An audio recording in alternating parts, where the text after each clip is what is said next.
in my opinion, the biggest secret and the biggest detail to finish a triangle choke.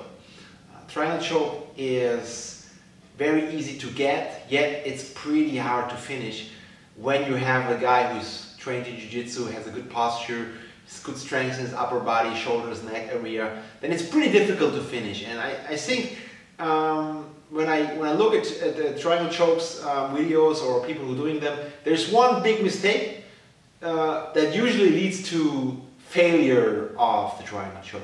And that is the mistake I want to show you today, and this will change the way you look at the triangle choke. So let me show you. You put a triangle choke on someone, it doesn't have to be tight, just for the purpose of showing. Move a little bit backward. So you're here, and like I said, you don't have to be a tight triangle just for showing it. The point is, when you see me here, my knee is around 90 degrees to my upper body. And when you imagine doing a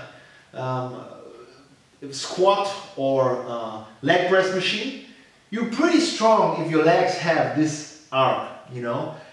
If you go higher, the legs are weaker.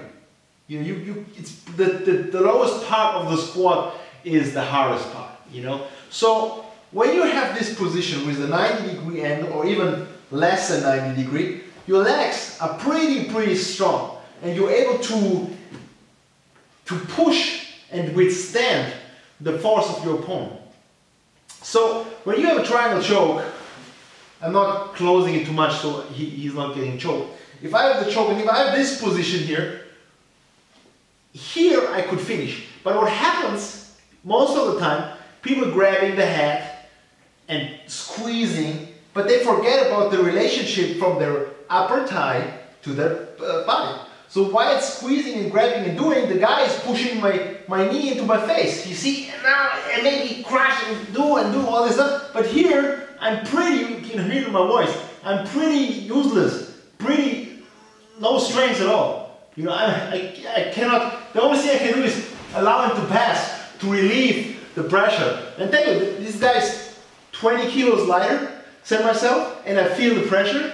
So it's not a smart idea to do this with someone who is bigger, heavier, stronger. So the most important thing is that this relationship between my leg and my upper body never ever changes, in a sense that my knee comes to my face. So when he's pushing into me, see, the first thing I do is, what I do is, if I'm in this position, I need to connect my lower body with my upper body. If I have a hollow back and I'm here and just squeeze my legs, I have no connection in my legs to my body. So if I'm here and he pushes into me, you know, I'm squeezing, but he's pushing into me. I could not hold him away.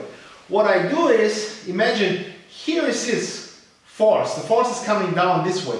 What I do is I project. I allow my body to form a pass, so his strength is moving my shoulders. So when he's moving forward, he's pushing, you see? He's pushing me, but he not destroys the relationship between my knee and my body.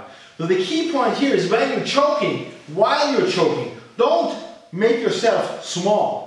Don't make yourself in the ball. Don't curl up like this and pull. That's all bullshit. Open yourself up. That means pull your chin to your throat. Put your lower back on the ground. Imagine someone is pulling you this way. Your knees are pushing out of this direction. And if he pushes me, my hips going up. You know, push me.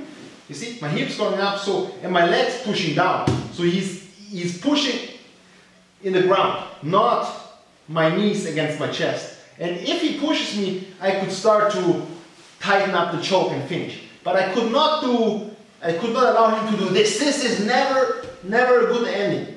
You know, never a good ending. Always keep your upper body straight. Important, you know, if you are like this, if you have a hollow place in the neck and you're like this and he pushes you, yeah, he's very good at crushing you. So it's very important put the whole spine on the ground, chin to the throat. You know, that's very important. Lower back on the ground. Now if he's pushing me, very difficult to push me, you know. That is, in my opinion, the most important aspect when it comes to the triangle choke. Never allow your knees to get pushed past 90 degrees.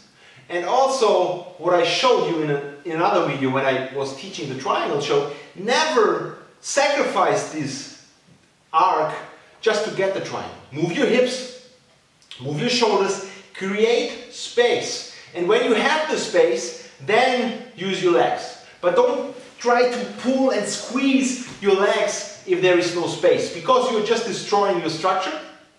You're destroying the ability to create power, and you may hurt your spine, your knee, your hips, the weakest link in your chain.